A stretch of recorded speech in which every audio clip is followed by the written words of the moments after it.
Bismillahirrahmanirrahim.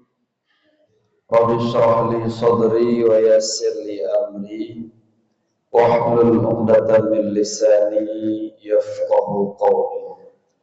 Assalamualaikum warahmatullahi taala wabarakatuh.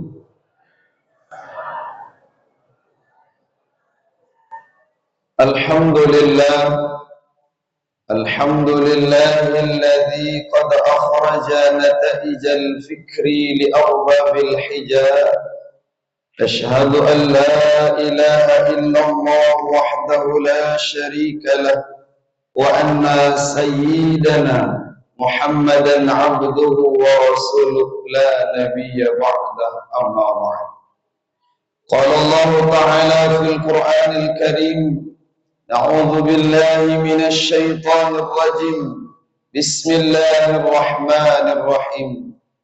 يا أيها الذين آمنوا كتب عليكم الصيام كما كتب على الذين من قبلكم لعلكم تتقون.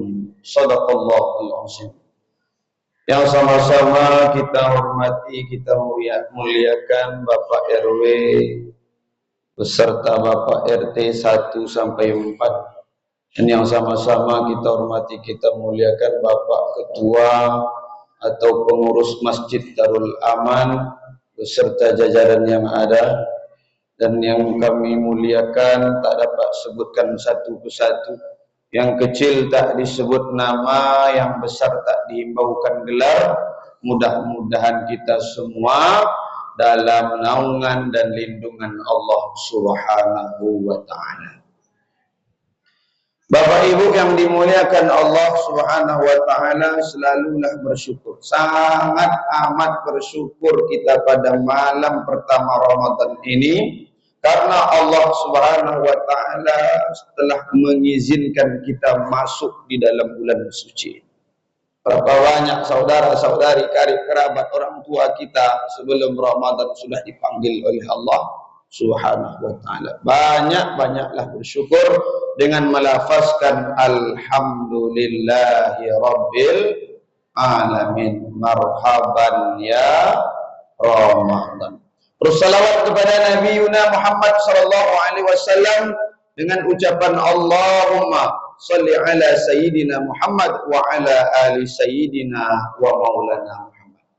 Bapak Ibu yang dimuliakan Allah, sesuai amanah yang diberikan oleh pengurus masjid, tema kita malam hari ini ialah kaifiyat puasa Ramadan. Kalau bicara tentang kaifiyat, berarti kaifiat itu bahasa Arab, bahasa kitanya cara. Tentu sebelumnya Bapak Ibu yang dimuliakan Allah Subhanahu wa ta'ala, sedikit kita sampaikan. Man fariha bidukhuli Ramadana.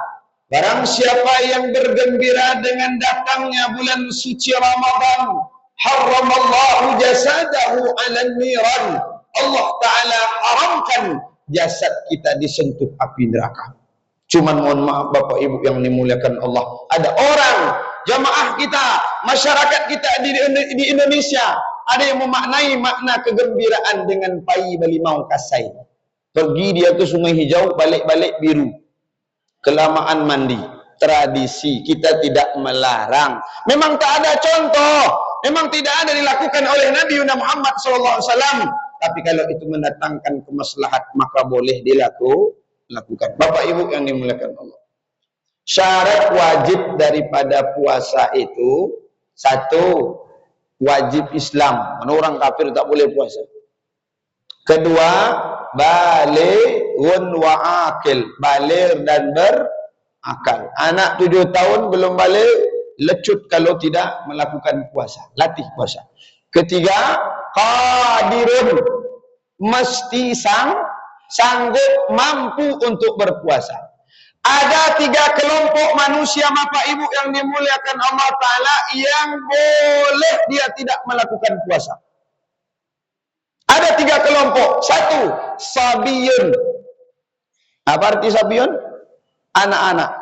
Kedua, majnunun, orang gila. Ketiga, haidun, haid. Jadi kalau ada bapak-bapak, mohon maaf nih, di siang Ramadan, badan kekar, awak sanggup berpuasa, maka pilihan, kalau ada yang tidak puasa, pilihan cuma 3. Sabiun, kalau tak anak-anak, berarti majnun, gila. Kalau dia anak-anak bukan, orang gila bukan, berarti bapak tu haid nih. Jadi tak ada alasan untuk kita tidak melakukan puasa.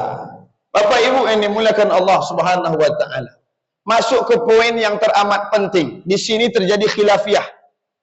Jadi jangan dalam bulan suci Ramadan ini jadikan khilafiyah itu sebagai rahmat di tengah masyarakat, bukan membuat kita berfirqah. Contoh dalam bab masalah niat puasa. Ada orang berniat selesai salat Isya sebelum tarawih atau setelah dia tarawih nanti dia pasang niat nawaitu shauma ghadin an ada'i fardhi syahri ramadhana hazihi sanati lillahi ta'ala. Ada lagi yang mengatakan mesti dibaca sebelum kita sahur. Nih, Bapak Ibu yang dimuliakan Allah Ta'ala. Dalam satu pendapat mengatakan apa? Boleh selesai salat Isya atau salat tarawih kita masang nih niat nawaitu shauma ghadin, andai kata nanti takutnya kita lupa. Karena dalam hadis Nabi SAW dikatakan apa? Mesti pasang niat itu nih, khilafiyahnya. Mesti pasang niat itu, ada yang mengatakan 1 hari 1 niat, 1 malam 1 niat. Ada ulama bilang 1 malam untuk 30 hari. Boleh. Ini khilafiyah, Pak. Sama tadi Bapak Ketua, Bapak Pengurus kita sampaikan apa? Salat di Masjid Darul Aman ini ialah 11 rakaat. Tarawih dan witirnya. Dengan 2 rakaat 1 salam. Di zaman Umar bin Khattab, beliau menjelaskan salat tarawih itu 20 tambah 3 witir menjadi 23. Di hadis lain juga ditemukan bahwa ada salat tarawih itu 11 rakaat. Jadi jangan gara-gara masalah khilafiyah ini Pak, kita bersengketa, kita berkubu-kubu, kita berfirqah-firqah. Kalau bahasa ibu-ibu zaman now-nya, berbesti-bestian. Jangan sampai, kalau Bapak nih, kalau saya pribadi itu senang sama bacaan imam tadi. Ya, Bapak orang tua kita tadi membaca, dilenggak-lenggokkan dengan suara beliau yang sangat merdu itu tadi. Separuh orang, mohon maaf, separuh orang tidak senang kalau ayat Al-Quran itu dilenggok-lenggokkan. Ini khilaf, perbedaan di tengah masyarakat. Cuman jangan sampai yang satu senang pakai irama, yang satu dibaca lurus saja. Ya ayyuhalladzina amanu kutiba alaikumusiyam kama kutiba alal ladzina min qablikum la'allakum tattaqun. Separuh orang senang begitu. Maka tidak bisa Bapak nak cari pemimpin bagaimanapun solehnya, mencari imam bagaimanapun bagus suara bacaannya, imam tak bisa, pemimpin tak bisa menyenangkan hati kita semua, tak bisa. Karena separuh jamaah kita senang pakai irama, separuh lagi dia tidak senang pakai irama. Cuman begini, ketika ada yang tidak senang dengan seorang imam, tak senang dengan Bapak RT, tak senang dengan RW, ketua BSKM, itu hak kita. Cuman jangan sampai ketidaksenangan itu membuat kita berfirqah, membuat kita bermusuh-musuhan. Jangan sampai Bapak Ibu yang dimuliakan Allah Ta'ala. Ya, ini kan mohon maaf, gara-gara ada bersengketa dengan pengurus, cuma 1 orang aja, atau tak senang sama Bapak Imam 1 orang aja, akhirnya tak mau bayar keluarkan zakat fitrah di Masjid Darul Aman ini, cari masjid lain. Ketika ada sengketa, problem antara individu kita dengan seseorang, bukan mayoritas masyarakat. Kenapa? Biasanya kebanyakan banyak orang yang suka mengkambing hitamkan masjid. Padahal masalah itu ialah masalah pribadi saja. Tak senang ya sudah, kita ikuti aja. Jangan sampai, afdal tadi Bapak Ustaz kita juga telah sampaikan, Orang keluarkan zakat yang paling afdal itu di mana dia bertempat, di mana domisilinya. Di situlah lebih afdal dia keluarkan zakat. Begitu juga dengan hari raya Idul Adha. Cari masjid lain karena tak senang dengan pengurus. Tak satu pun pemimpin yang bisa menyenangi hati seluruh masyarakatnya. Tak ada. Maka Bapak Ibu yang dimuliakan Allah Ta'ala, jadikan Ramadan ini sebagai bulan tarbiyah, mendidik ego kita, mendidik ucapan kita, mendidik perangai tingkah laku kita, terkhusus lisan yang tak bertulang ini, agar mampu melontarkan kalimat-kalimat yang baik.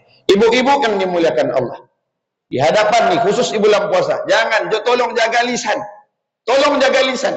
Jangan bicara tentang anak kepada kawan yang susah mendapatkan anak. Jangan kau bicara tentang emas kepada kawanmu yang belum sanggup membeli emas. Karena itu menyakitkan. Ini tidak pamer. Akhirnya kan sengketa sama ibu mertua. Balik kampung, ditengok cincinan anak menantunya penuh. Akhirnya mak mertua, ibu mertua tadi sinis lah. Ya Allahu Akbar, anakku pun sekolahkan dulu. Sekarang yang kaya, yang enak hidup itu adalah istri. Sengketa lah awak sama ibu mertua. Sampai hari ini ada yang tak teguran. Nah, itu na'udzubillah, cepat-cepat minta maaf. Kalau tidak puasanya, nanti tidak akan mendapatkan pahala. Ini kata Nabi SAW, kam min sa'imin laisa lahu min siyamih. Banyak umat Muhammad yang puasa, tapi illal ju' wal atas, kecuali hanya mendapatkan lapar dan dahaga saja. Bapak Ibu yang dimuliakan Allah Subhanahu wa taala, problematika yang ada di tengah masyarakat, mari pelan-pelan kita berlapang dada dalam menerimanya. Tak senang dengan si A, jangan tinggalkan masjid. Ya, tetap salat berjamaah. Kita pengen nih sampai selesai Ramadan masjidnya tetap penuh. Jangan sampai 10 awal aja. Ya Bapak Ibu ya.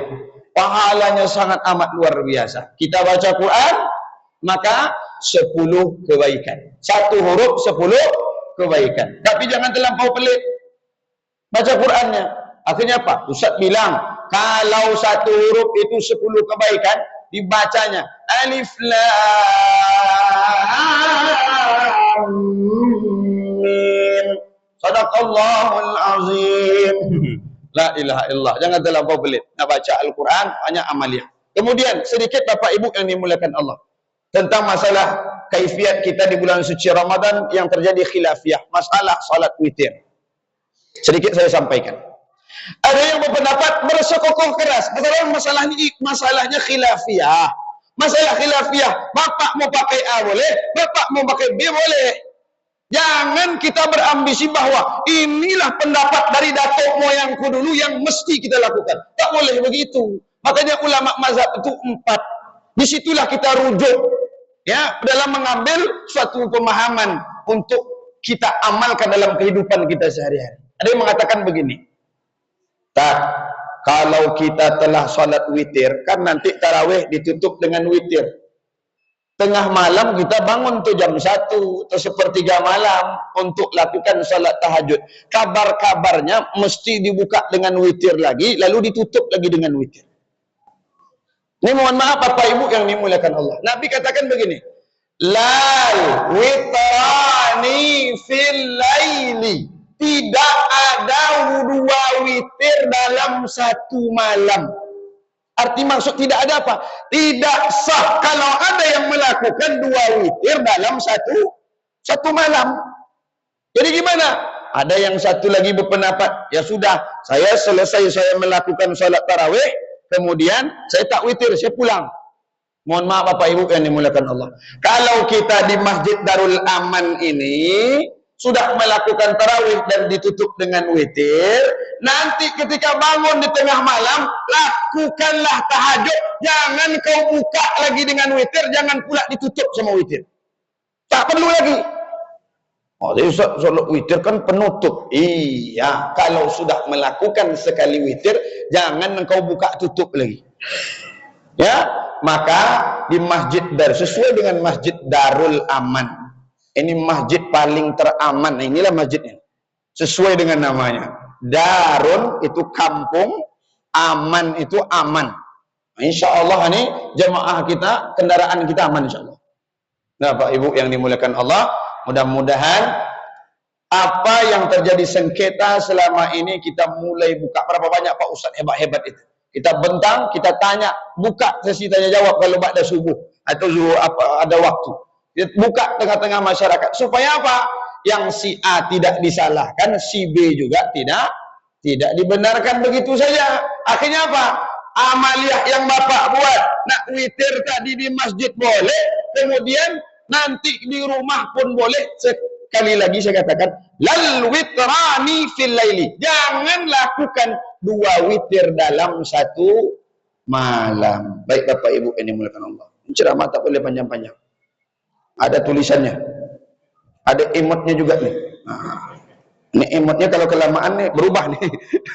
Baik Bapak Ibu, saya doakan Bapak Ibu, para orang tua kami yang ada di Masjid Darul Aman, yang hadir pada malam Ramadan yang pertama ini, mudah-mudahan Allah Ta'ala panjangkan umur Bapak Ibu semua, dimurahkan rezeki, disehatkan jasmani rohaninya, dijauhkan daripada balak dan bencana. Andai kata ada warga keluarga kita yang sakit, mudah-mudahan Allah Ta'ala angkat penyakitnya. Mudah-mudahan amaliyah kita dari awal Ramadan sampai akhir, mudah-mudahan diterima di sisi Allah Subhanahu wa taala. Amin ya rabbal alamin. Kita tutup dengan doa kafaratul majlis. Subhanaka Allahumma wa bihamdika asyhadu an la ilaha illa anta nastaghfiruka wa natubu ilaik. Assalamualaikum warahmatullahi taala wabarakatuh.